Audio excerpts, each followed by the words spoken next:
C'est pour rendre hommage à ceux qui sont dans l'engrenage, qui font des allers-retours de l'Angelier à Jean Lesage. C'est pas juste des gens qu'on voit vagabonder, c'est aussi des gens qui ont une histoire à raconter. Discussions inconfortables, quotidien instable, conditions insupportables quand l'hiver est redoutable. Leur courage est respectable, c'est incontestable. Bienvenue à la table des indiscutables.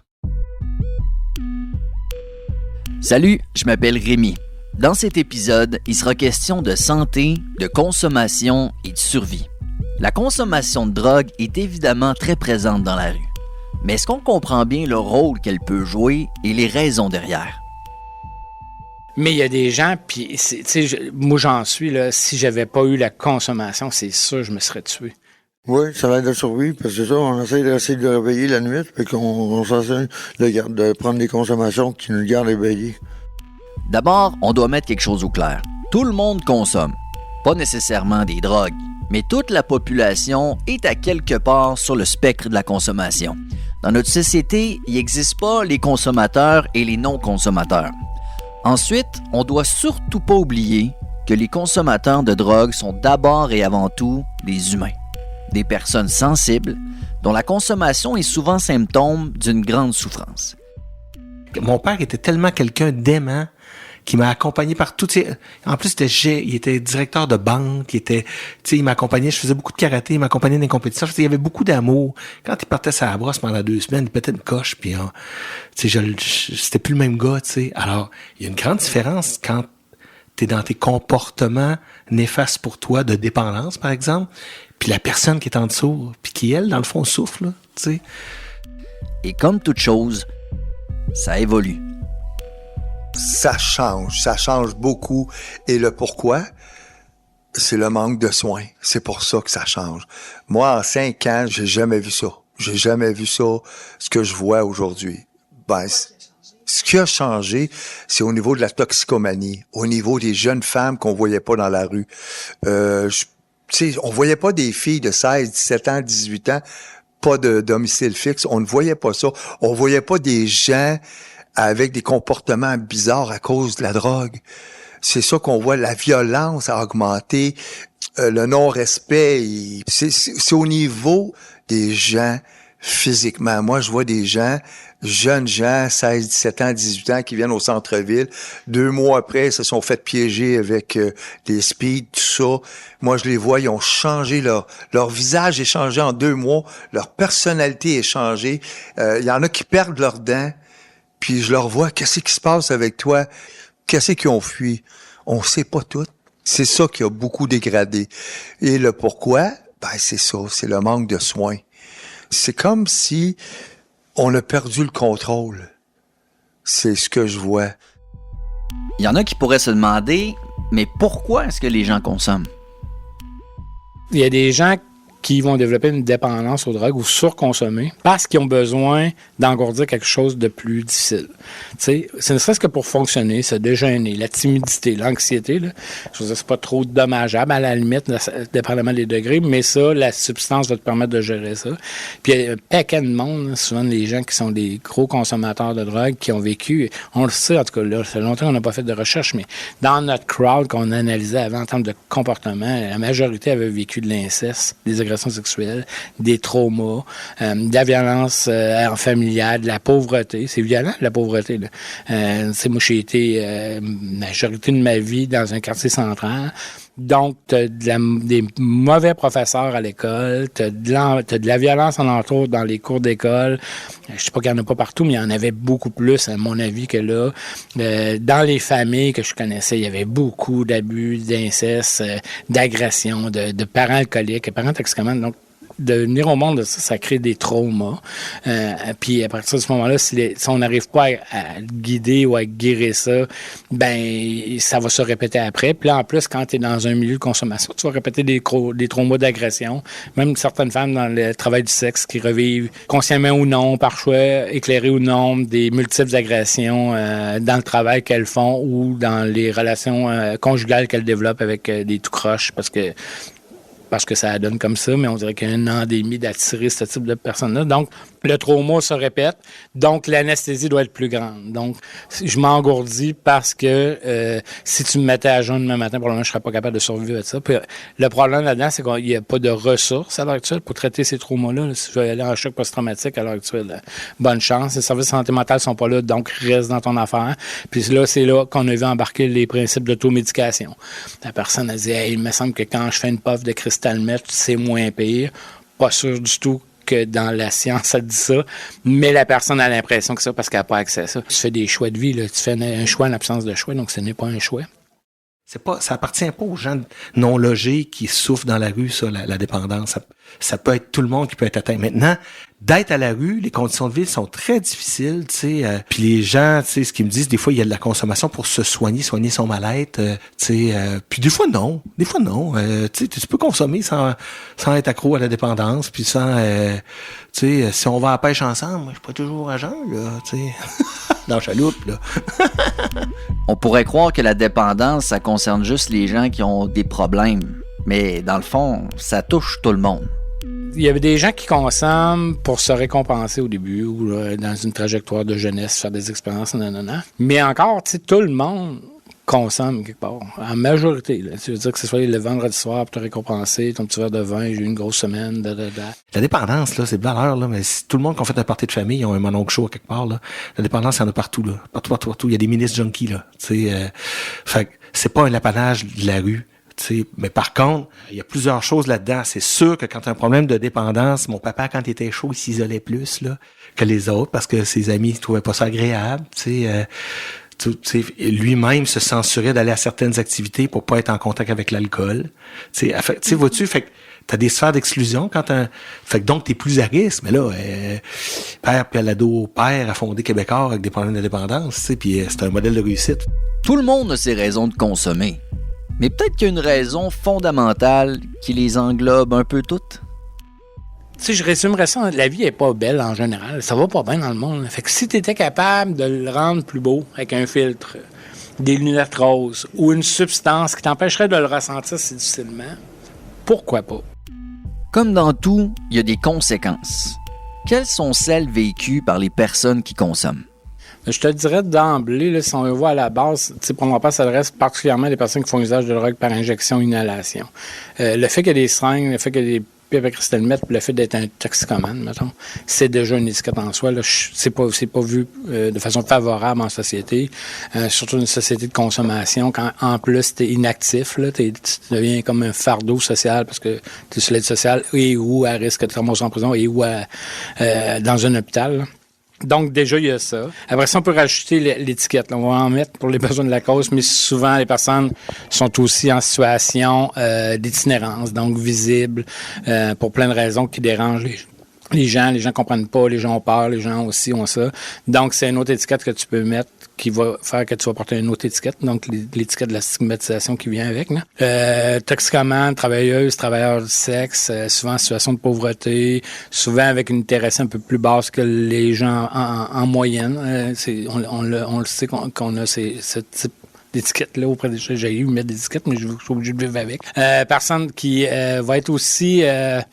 qui va commettre des méfaits, bien sûr, pour se procurer de la dope, là, on s'entend, là, soit dans revente de drogue, méfaits quelconques ou méfaits plus graves. Puis de la visibilité de violence aussi intergroupe, là, qu'on va voir apparaître beaucoup plus dans les dernières années. Ben c'est ça amène à faire des choix horribles. On s'entend, là, quand ta chambre te coûte 650$, puis il te reste 200$, là, t'es obligé de choisir entre, si tu consommes, t'es obligé de choisir entre ta dépendance, manger, tes cigarettes, voir des amis, avoir un peu de fun, t'acheter un vêtement, tu sais, t'as plus de choix, t'as plus rien. C'est sûr que le bien-être, c'est pas un chèque de 1 million, là. Fait que ça te paye à la chambre, puis moi, j'étais en appartement, un petit 1,5, j'ai tout le temps habité dans des petits 1,5. Moi, j'aimais mieux, tu sais, au début, si je prenais ça juste pour me geler, là, je me sentirais pas comme un déchet toute la journée, mettons, là, tu sais. T'essayes de t'accepter, mais tu veux consommer. Fait qu'il faut que t'ailles sur le coin de la rue faire la pute. Même si, tu sais, pis c'est pas le fun non plus, tu t'aimes de moins en moins, tu t'oublies. Fait qu'à un moment donné, ça vient une roue qui tourne qui finit plus, là. Tu la première psychose, je l'ai comme plus vécu, genre, en prison.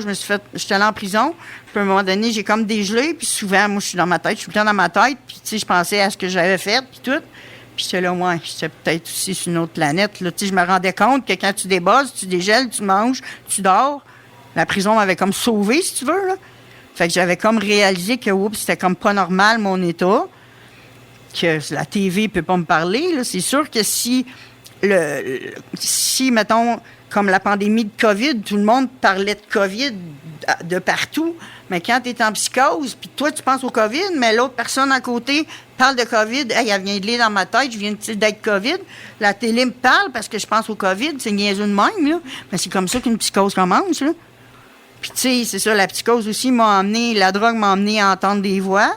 J'ai été chanceuse parce que c'était des voix qui étaient rassurantes pour moi. J'entendais ma mère, mon père, ma grand-mère, parce que moi, je suis une fille qui est très nerveuse. Puis, tu sais, t'es une fille dans la rue toute seule. Fait que le soir, excusez, mais c'est dangereux quand même, là. Fait que ces voix-là me rassuraient vu que je suis beaucoup nerveuse. Fait que, tu sais, j'ai comme compris que c'est des voix que j'entendais parce que si ça aurait été ma grand-mère qui me parlerait, elle serait venue me chercher. Viens, ma petite, je vais te faire manger, je vais te faire dormir. Elle m'aurait pas laissé sur le coin de la rue. Ça aussi, ça m'a fait comprendre. J'ai été chanceuse de ne pas avoir des voix méchantes, là. Certaines réalités se vivent derrière les portes d'institutions censées soigner et protéger. Les gens psychoses dans la rue, j'y fort, ils veulent rien savoir d'eux. On les met où, ces gens-là? On les laisse en prison sans les médicamenter puis leur expliquer c'est quoi une psychose. J'ai 5-6 amis que j'ai connus et que je connais encore, mais maintenant sont collés dans le sens qu'ils ont des problèmes vraiment psychiatriques, là. C'était induit par la drogue, mais quand je dis rester collés, c'est qu'ils sont comme dans un autre monde, puis c'est totalement une autre personne. Puis quand tu les regardes, tu trouves ça de valeur parce qu'ils n'ont pas assez de problèmes pour les garder à Gifford, puis leur expliquer c'est quoi une psychose. La police emmène dégrisé par Victoria, les cellules, puis te recalisse dehors. C'est pas quelqu'un non plus, ça, là. Dans le milieu médical, il y a des personnes qui évoquent encore de l'abus, de la violence et des préjugés.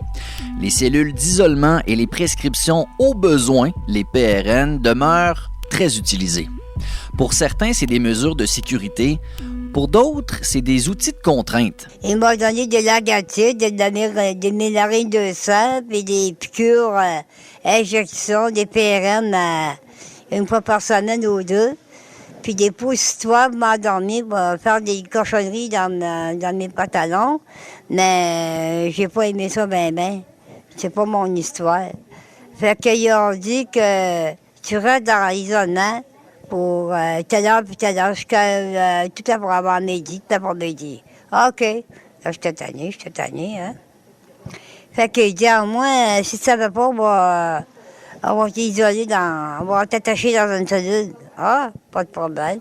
Là, il m'emmène des piqûres. Ah, OK, c'est une autre histoire, ça, encore? C'est quoi, ça? Il dit, il me couche sur mon lit, ma gorge sur le lit, dans le lit, dans l'isolement. Puis, il me baisse mes pantalons, il me piqûre sur une veste, je sais pas quoi. Il m'a piqué fort, puis j'arrêtais pas quand j'étais tannée de dormir, mais je plafonnais. Regardant là, j'arrêtais pas, j'étais tannée. Tombais des rideaux. Puis là, jamais que j'ai à la toilette, il veut que je fais mes besoins à terre. Ben, garde. Puis la drogue, m'en a trop donné. Alors, qu'est-ce que tu penses de ça? J'en ai trop eu. Je trouve ça chiant. Les personnes qui ont déjà consommé des drogues disent porter une étiquette qui est difficile à effacer. Une mention au dossier, ça peut changer le regard et les traitements qu'ils reçoivent. Donc, pourquoi ils sont marginalisés aussi? Parce qu'ils fréquentent quand même ils fréquentent pas facilement, mais ils fréquentent quand même les services de santé et le manque de formation des différents praticiens, là, que ce soit au niveau médical, pharmacie, mais et là, je ne veux pas parler des commerces, mais je veux parler au moins du service de santé. Généralement, dans le cursus de formation, étudiants en médecine, infirmiers, il y a très peu de formation en dépendance sur la toxicomanie ou les personnes qui font usage de drogue. Donc, souvent, c'est emprunt. Puis, tu sais, nous, on a fait des recherches déjà il y a longtemps, mais un des éléments qui les gens, c'était des recherches en co-construction, puis les gens, un des sentiments qu'ils disaient au-delà de te faire traiter de déchets, là, ça arrive aussi, mais c'était beaucoup plus une attitude très condescendante, très maternisante, très paternaliste de « Madame, ça n'a pas de bon sens », mais c'est pas tant dans une approche négative ou discriminante, mais beaucoup plus par une espèce d'empathie mal organisée, là. Fait que les gens hésitent à aller dans les services de santé. Ça. Il y a une participante qui dit avoir reçu tellement de médication au centre jeunesse qu'elle n'a jamais appris à gérer sa souffrance autrement. C'est pour ça qu'elle a commencé à consommer à l'âge adulte.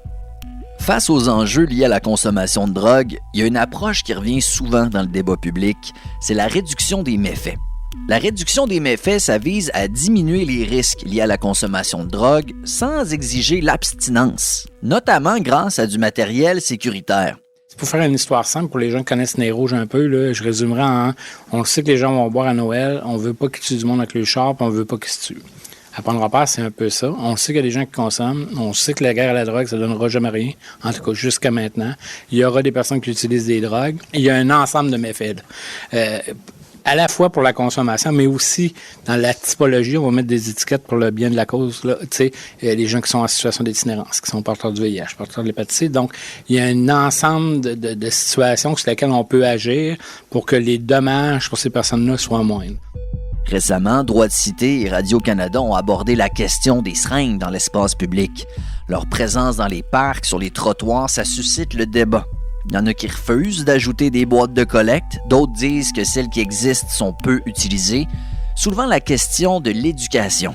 Tu sais, maintenant, quand j'ai vu des étiquettes se faire donner parce que tu as du matériel neuf de consommation dans ton sac, voyons donc, là, où l'erreur, à quelque part, là? Ils veulent qu'on prenne nos vieilles seringues pour s'injecter pour qu'on pogne des maladies. On n'est pas rien dans une optique de prévention VIH, hépatite C. On est vraiment aussi dans la prévention des surdoses aussi. On est aussi dans la prévention dans le lien, parce que c'est vraiment l'élément central à Point de Repère, c'est de développer un lien de confiance avec ces gens-là. Je pourrais aller un peu plus loin parce qu'on s'adresse bien sûr à des personnes très marginalisées en réaction au système, souvent rejetées, bien sûr, du système. Donc, on se doit d'essayer de créer ce lien de confiance-là pour essayer d'être capable de développer un lien avec ces gens-là, développer un lien de confiance parce qu'ils sont méfiants à raison souvent. Aux Indiscutables, on a beaucoup jasé de solutions. La réduction des méfaits, c'est une approche qui est revenue souvent dans nos échanges. Mais il y a aussi d'autres éléments dont on a parlé. La légalisation, plus de services, dont des centres d'injection supervisés ou SCS comme l'Interzone, et surtout un meilleur accès aux services. Puis moi, je ferais comme Vancouver, je mettrais un secteur où c'est légal de consommer puis de vendre. Puis je travaille là-dessus avec la religion autant que la politique pour rendre toutes les plantes légales. Parce que c'est une création de Dieu. On devrait pouvoir s'en servir à de bonnes fins. Au lieu que ce soit le mal qui l'utilise, puis qui mette du fentanyl, puis plein d'affaires là-dedans, ça serait quasiment mieux que ça soit légal, mais en légalisant les plantes. Peut-être pas certaines drogues là, qui sont trop nocives pour la santé, mais les plantes, si on les mettrait légales, peut-être qu'on ferait des produits pas mal mieux avec. Et tu sais quoi? On est 10 ans en arrière d'Amsterdam. OK? À Amsterdam, ils ont fait un site d'injection extérieure et tout ça, et toutes les ressources sont à la même place, OK? Et c'était prouvé, ça a descendu le taux de consommation, ça a descendu à d'overdose. Et là, tu sais, qu'est-ce qu'ils devraient faire, là? Hein? Ils en veulent une place comme il faut pour qu'ils arrêtent de se faire écœurer, puis qu'ils aient le droit, et qu'ils aillent leur chez eux, parce que c'est à eux autres, ça ira, là, eux autres aussi. Je trouve qu'il manque beaucoup. Tu sais, la SABSA sont là pour nous, pour ceux justement qui sont dans la rue, mais il en faudrait d'autres comme ça, parce qu'ils sont tellement bookés et tellement de cas qui en prennent même plus des nouveaux, ou des fois juste, tu sais, ils vont en prendre sans rendez-vous, mais du monde qui suivent à long terme, c'est plus dur de s'introduire. Comme les SCS, ça a pris, je pense, 15 ans avant qu'on ait un SCS. Là, on a un, mais il en faudrait d'autres partout. Mais c'est mal vu. Moi, je suis vraiment pour qu'on on se concentre là-dessus à accompagner les gens, à leur donner l'accès aux services parce que c'est ça, ultimement, qui fait que les gens peuvent avoir les outils pour se sortir, aller mieux, prendre soin d'eux. Puis ça, quand tu prends soin de toi, quand tu vas mieux, bien après, tout le reste de ta vie découle de ça, en fait. Tu es moins vulnérable à être, par exemple, judiciarisé ou à te retrouver à la rue, par exemple. Donc, tu sais, selon moi, on devrait se concentrer vraiment sur nos services sociaux et de santé qui vont très mal, puis investir là-dedans. Puis c'est des annonces aussi, par exemple, comme le Faubourg qui ferme ou tout ça. Ça me fait mal au cœur de savoir ça. Déjà que les services sont pas accessibles, sont peu accessibles, ben là, j'ai l'impression qu'on les rend encore pire et moins accessibles. Et ça peut pas être la réponse pour prendre soin de notre population, là, totalement. Là. C'est sûr que Saint-Roch, maintenant, il essaye de faire un nouveau Saint-Roch, mais ça ne marchera jamais. Saint-Roch va toujours rester Saint-Roch. Fait que les citoyens, je pense qu'il va falloir qu'à un moment donné, ils collaborent, qu'ils soient avec nous. Au fond, on comprend que la consommation, c'est souvent une façon de survivre à la souffrance, surtout quand le système de santé et le soutien social suivent pas. Et tant qu'on parlera pas la même langue entre la santé, les organismes et l'application de la loi, on va continuer de tourner en rond. Et c'est toujours les mêmes personnes qui en paient le prix.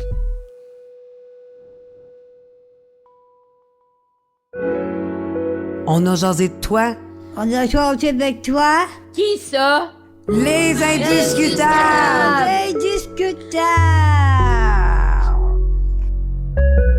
On a jasé de toi avec les indiscutables. Tous les enjeux que nous vivons dans ce quartier indispensable. On a jasé de toi avec les indiscutables que les gens nous disent c'est pas votre place. On a jasé de toi avec les indiscutables. On a répondu, on est en vie. On a jasé de toi avec les indiscutables. Sais-tu que d'avoir une trousse de Naxolone, ça peut sauver des vies? On a jasé de toi avec les indiscutables. Dans le quartier, on voudrait tout égal. On a jasé de toi avec les indiscutables. Sais-tu que l'étiquette ne devrait pas exister pour un monde qui vit dans la pauvreté? On a jasé de toi avec les indiscutables qu'il devrait y avoir des logements sans préjugés. On a jasé de toi avec les indiscutables pour vous dire les étiquettes vont sur les peaux et non sur les personnes.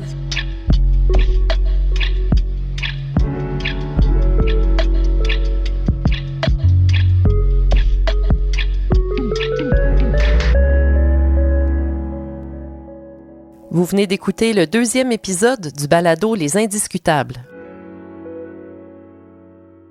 Enregistré et réalisé en 2025 et 2026 par un collectif de citoyens et de citoyennes qui fréquentent le quartier Saint-Roch. Au fil de plusieurs rencontres, ce groupe s'est impliqué dans toutes les étapes de la réalisation du balado, depuis les décisions quant aux thèmes abordés jusqu'à la réalisation d'entrevues, le choix des contenus, le montage et la narration. Merci donc aux indiscutables, les maîtres d'œuvre de ce balado. Alexandre, Bébibou, Cécile, Denis, Nathan, Diane, Éric, Florence, Jacques, Jean-Pierre, Jean-Claude, Jessie, Karine, Laurence, Lapuce, Marie-Claude, les deux Mario, Sandra et Val. Narration, Rémi Giguère. Thème d'ouverture, Cogité. Le slam Les Indiscutables est un texte de Cécile Bellemare, interprété par Les Indiscutables. Prise de son, Émilia Guillemette, Chéna Fleury, Marlène Bordelot. Montage, Marlène Bordelot. Mixage et habillage sonore, Jacques Ferland. Coordination de projet, Émilia Guillemette, Chéna Fleury, Émilie Leclerc et Marie-Josée Renaud. Une collaboration de l'Engrenage Saint-Roch et de CKIA-FM. Ce balado a été réalisé dans le cadre du programme Culture et Inclusion du ministère de la Culture et des Communications du Québec. Merci à la Caisse d'économie solidaire Desjardins qui a rendu possible ce balado.